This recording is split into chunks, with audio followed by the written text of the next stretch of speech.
कृष्णाय वासुदेवाय हरये परमात्मने प्रणतः क्लेशनाशाय गोविंदाय नमो नमः।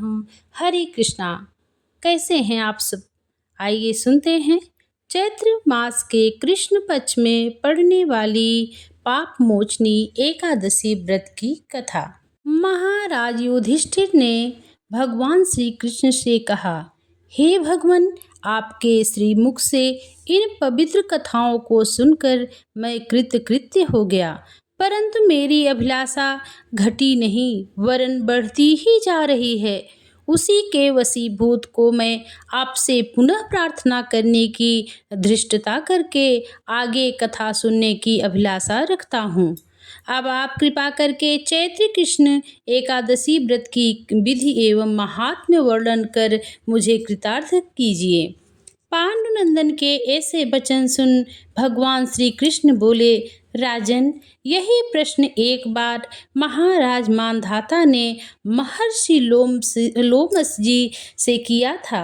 आज तो अब मैं वही कथा जो महर्षि लोमस जी ने मानधाता को सुनाई थी, आज तुम्हें सुना रहा हूँ। ध्यान पूर्वक सुनो।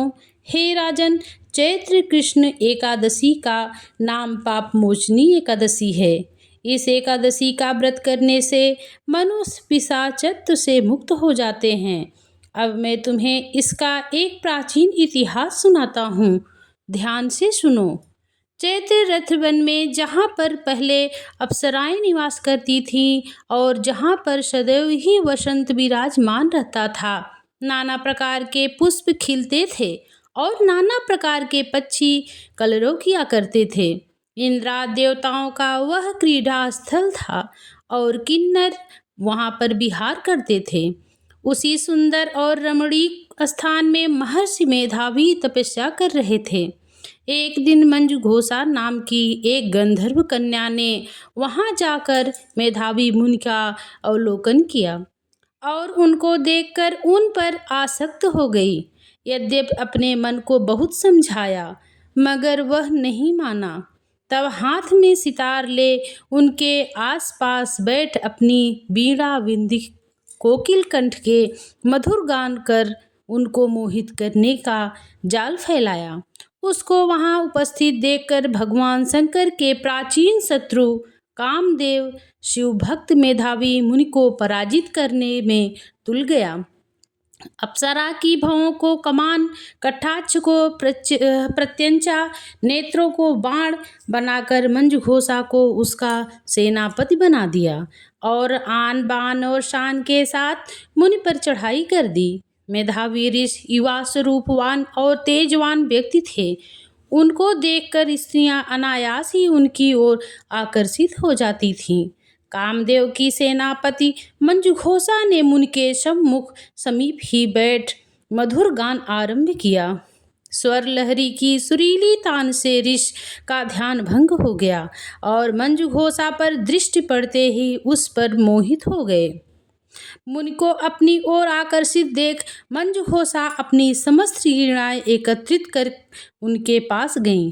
महामुनि उसके रूप पर ऐसे मोहे कि समस्त शिव चरित्र क्षण मात्र में भूल गए और मंजुघोषा के साथ रहकर काम क्रीड़ा करने लगे। भोग विलास करते जब बहुत दिन हो गए तब मंजुघोषा ने मुनि से जाने की आज्ञा मांगी। कामासक्त मुनि ने कहा, अभी ठहरो, आज ही तो आई हो। मंजुघोषा मुनि के वचन सुनकर यद्यपि भयभीत हुई तथापि कामवश फिर रुक गई, मगर अब उसका चित्त भावी अनिष्ट की आशंका से चंचल रहने लगा। मंजुघोषा मुनि के पास 57 वर्ष 9 मास 13 दिन काम क्रीड़ा करती रही, मगर मुनि के लिए अभी वह पहली ही दिन के समान था।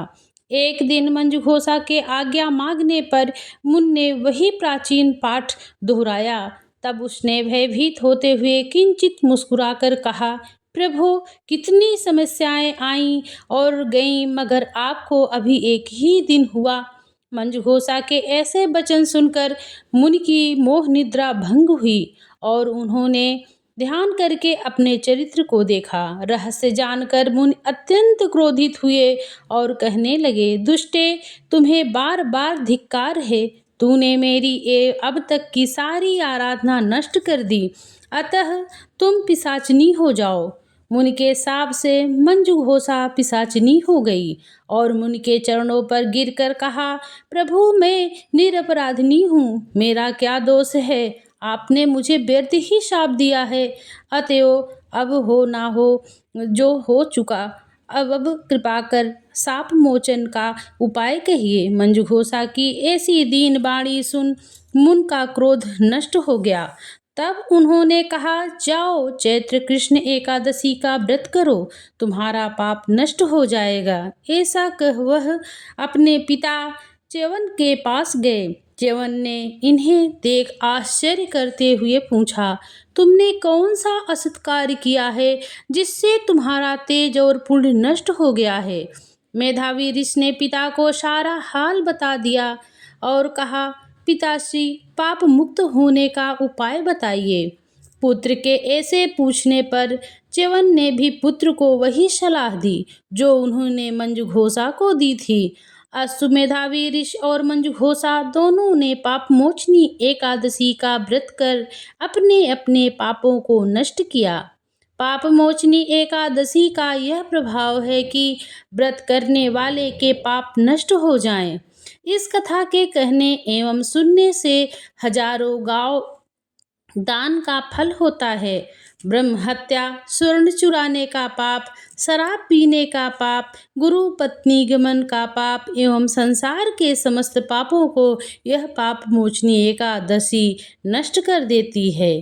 ओम नमो भगवते वासुदेवाय नमः। आशा करती हूँ आप सबको ये वीडियो पसंद आया होगा।